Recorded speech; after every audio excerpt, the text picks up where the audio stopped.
जिस उम्र में लड़के और लड़कियां ब्रेकअप और पैचअप के खेल में बिजी होते हैं, उस उम्र में इस लड़के ने सोचा कि मैं अपना स्टार्टअप शुरू करूंगा। 17 साल की छोटी सी उम्र में उसने अपना कॉलेज ड्रॉप आउट कर दिया, वो भी अपने पेरेंट्स को बिना बताए, और अपना स्टार्टअप शुरू किया। हालांकि वो स्टार्टअप इतना नहीं चल पाया, फेल हो गया, लेकिन उसने हार नहीं मानी। 3 साल की कड़ी रिसर्च के बाद सन 2013 में उसने एक दूसरा स्टार्टअप शुरू किया और देखते ही देखते वो कंपनी इंडिया में $10 बिलियन की कंपनी बन गई। जी हां, मैं बात कर रहा हूं ओयो फाउंडर रितेश अग्रवाल की, जो कि इंडिया में यंगेस्ट बिलियनर भी हैं।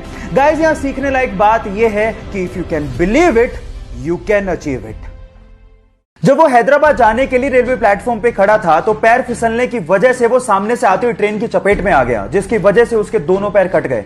2 घंटे तक उसको किसी ने हाथ भी नहीं लगाया और 6 घंटे की मशक्कत के बाद उसे अस्पताल पहुंचाया गया, जहां पर डॉक्टर्स ने उसकी मां को कहा कि इसके शरीर से पूरा खून बह चुका है, अब वो जिंदा नहीं बच सकता। लेकिन फिर भी उसकी मां ने कहा कि चाहे जिंदा रहे या मरे, मैं इसका इलाज जरूर कराऊंगी क्योंकि ये मेरा बेटा है। जैसे तैसे पैसे जुटाकर उसका इलाज करवाया गया। वो जिंदा तो बच गया, लेकिन उसने अपने पैर गवा दिए।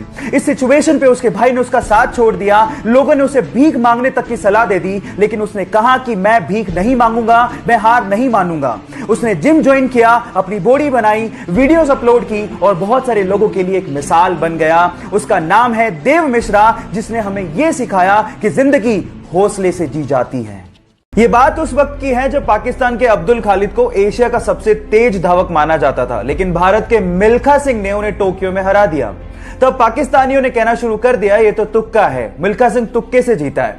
तब उन्होंने पाकिस्तान में मिल्खा सिंह को इनवाइट किया अब्दुल खालिद से फिर से रेस करने के लिए, और वहां भी भारत के सपूत ने पाकिस्तान के अब्दुल खालिद को हराकर यह साबित कर दिया कि वो रेस तुक्का नहीं थी। और उसके बाद पाकिस्तान के प्रेसिडेंट अयूब खान ने मिल्खा सिंह को फ्लाइंग सिख की उपाधि दी। आज से दुनिया तुम्हें एक सिख नहीं बल्कि फ्लाइंग सिख के नाम से जानेगी। सलाम है ऐसे सिख को जिसने भारत का नाम रोशन किया और हमारा सिर फख्र से ऊंचा किया। 1997 में पैराशूटिंग के दौरान उसका पैराशूट ही नहीं खुला और वो सीधे जमीन पर आकर गिरा। बुरी तरह से जख्मी होने के बाद वो कई महीने तक हॉस्पिटलाइज रहा, लेकिन उसके बावजूद भी उसके अंदर का एडवेंचर का जुनून खत्म ही नहीं हुआ। जैसे तैसे रिकवर करने के बाद माउंट एवरेस्ट को फतेह करने के अपने बचपन के सपने को पूरा करने के लिए निकल पड़ा और 23 साल की छोटी सी उम्र में उसने माउंट एवरेस्ट को फतेह कर डाला और यह कारनामा करने वाला यंगेस्ट ब्रिटिशर बना। Yes, I am talking about Bear Grylls, जो कि अपनी मैन वर्सेस वाइल्ड सीरीज के लिए विश्व विख्यात हैं। गाइस, यहां सीखने लायक बात यह है कि लाइफ में प्रॉब्लम्स सबके आती हैं, लेकिन जो उसका डट के सामना करते हैं, लोग उसी के बारे में चर्चा करते हैं। 18 साल की उम्र में उसकी मर्जी के बिना उसकी शादी कर दी गई। जब वो एक बार अपने पति के साथ कार में जा रही थी तो कार चलाते वक्त उसके पति की आंख लग गई, जिसकी वजह से कार का बैलेंस बिगड़ गया। अपनी जान बचाने के लिए पति तो कार से कूद गया, लेकिन वो कार में फंसी रह गई और भयंकर एक्सीडेंट का शिकार हो गई। जैसे तैसे करके आसपास के लोगों ने 3 घंटे की मशक्कत के बाद उसे कार से बाहर निकाला और अस्पताल पहुंचाया। इलाज के बाद डॉक्टर्स ने उसे कहा कि अब वो अपने पैरों पर कभी खड़ी नहीं हो सकती और कभी मां नहीं बन सकती। इसी बीच खबर आई कि उसके पति ने भी उसको डिवोर्स दे दिया है। यह सब सुनने के बाद वो पूरी तरह से टूट चुकी थी, लेकिन उसके बाद उसने हिम्मत नहीं हारी, पेंटिंग शुरू की और मॉडलिंग शुरू की और देखते ही देखते बेस्ट व्हीलचेयर मॉडल बन गई। Yes, I am talking about social worker और मोटिवेशनल स्पीकर मुनीबा मजारी, जिसे आज हम लोग पाकिस्तान की आयरन लेडी भी कहते हैं। उसकी मां दूसरों के यहां नौकरानी का काम किया करती थी। हालात इतने खराब थे कि उनके पास खाने को पैसे नहीं थे, दूसरों का फेंका हुआ खाना खाया करती थी। पहनने को कपड़े नहीं थे, आलू का बोरा पहना करती थी। बचपन में उसके साथ कई बार यौन शोषण हुआ।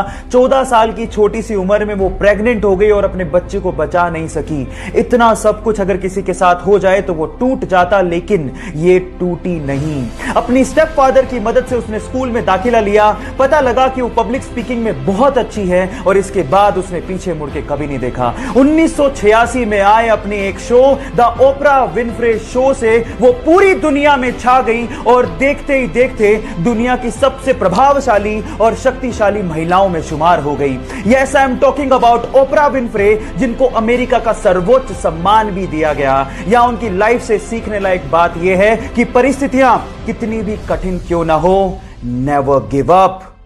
अपनी बेहद खराब फॉर्म के चलते 2011 के वर्ल्ड कप टीम में उसका सिलेक्शन तक नहीं हुआ। लोगों ने कहा कि ये सब तो उसके साथ होना ही था, वो बहुत ज्यादा लेजी है, उसमें कोई कंसिस्टेंसी ही नहीं है और शायद अब कभी वो वापसी नहीं कर सकता। सारे फैंस निराश हो गए थे, लेकिन उसने हार नहीं मानी। उसने हार्ड वर्क किया, अपनी फॉर्म दर्शाई और 2013 में बतौर ओपनिंग बैट्समैन एंट्री मारी और उसके बाद उसने वो कर दिखाया जो आज तक इस प्लेनेट पे कोई नहीं कर सका। वनडे इतिहास में 3 बार डबल सेंचुरी मारने का रिकॉर्ड उसने अपने नाम कर डाला। Yes, I am talking about the hitman Rohit Sharma. Guys, यहां सीखने लायक बात यह है कि आलोचना होगी, आप गिरोगे, लेकिन गिर के उठने वाले को ही बाजीगर कहते हैं।